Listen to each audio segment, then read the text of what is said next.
In 1 century, just one, we've lost 75% of our global seed diversity. That means 3 out of every 4 food varieties our ancestors once grew are gone. And today, 4 massive companies control over 60% of the global seed supply. And this isn't just about farming, okay? It's about freedom, the right to feed ourselves, to save our seeds, and to pass on life to the next generation. So, what can we as gardeners do about it?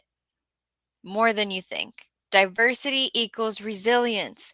Each seed represents unique genetics that help plants adapt to drought, pests, and shifting climates. That extreme weather conversation. We did a whole episode just talking about ways to set up our garden to kind of help combat what's been going on out there. And I'll link that show in the description. Losing that diversity makes us vulnerable, fewer options to handle change. Once a variety disappears, it's irreplaceable. Our great grandparents grew hundreds of regional beans, corns, melons, and grains, each adapted to their soil and weather, and now most of those are extinct. When we can't save seeds, we can't save ourselves from hunger. The most powerful thing you can do as a gardener is to reclaim that skill. Start saving your own seeds. Even one crop, tomatoes, beans, lettuce, can make a difference. Just pick something and learn how to save seed from it. Saving one jar of seeds is an act of resistance and love. 2, grow heirloom and open pollinated varieties. These are the living heritage of generations before us. Those heirloom seeds are the ones that tell a story. Now, we are going to talk about hybrids here in a little bit. You can join or start a seed library. So, seedlibraries.net is a search engine where you can find if you have a seed library near you, and I'll put the link in the description because most local libraries actually offer a seed exchange. And if it's not there, you could contact your local extension services. You just type in your county or your state and then extension office and then seed exchange. Like that'll get you to where you need to look for which month, where's it at. Sometimes it's at a fairgrounds and you can go and seed swap. You can support small independent seed companies.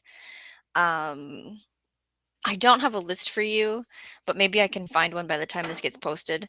Share seeds, share stories, right? So, this land race conversation or adaptation agriculture is where we're just saving seeds, whether it was a hybrid or not, or an heirloom or not, or open pollinated or not. We're saving things, saving seeds from crops that we liked the days to maturity, whether we wanted it to have fruit fast or slow. We had less pests, less disease in this variety, so we saved the seed from it. We liked the color, we liked the shape, we liked the flavor.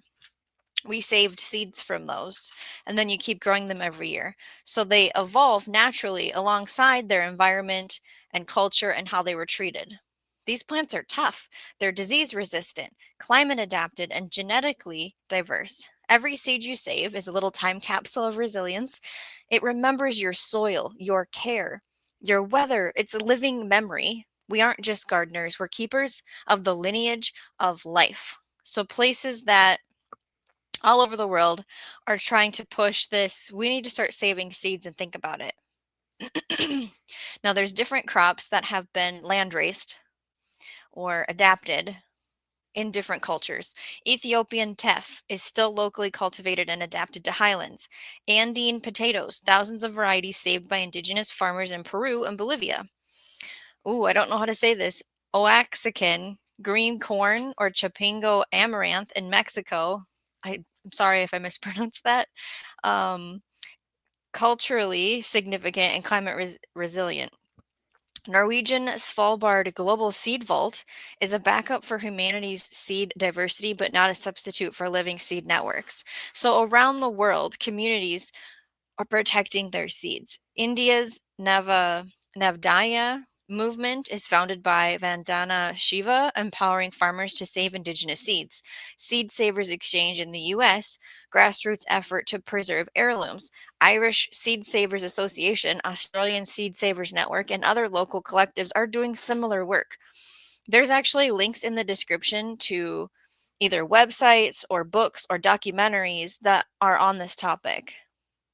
So if you want to get involved or donate or just indulge the information, head on over to the description.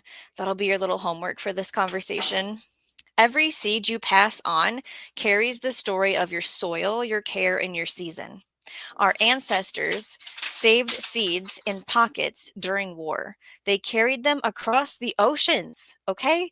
They grew food not just to eat, but to ensure that we could eat. Our ancestors saved seeds in pockets during war. What is our excuse? What we do today decides what kind of world our children will inherit. One of diversity in life or dependency and loss. The seed you saved this year may feed a family in 100 years. And that's how we honor the ones who came before us. So we're going to start small. We're going to save one seed, learn a variety of one crop on how to save the seed, share one story, invite the seeds to your table this holiday season. This is how we take back our food system. One gardener, one garden, one season at a time. Because when we save seeds, we're saving hope. Now, if you want to learn what the seed saving basics are, there's going to be a link in the description to a very in-depth show that I did with Robin Gardens. We did show and tell. We went through different types of crops and how to seed save, showed what they looked like. There's lots of information in the description of that video, so that's linked below.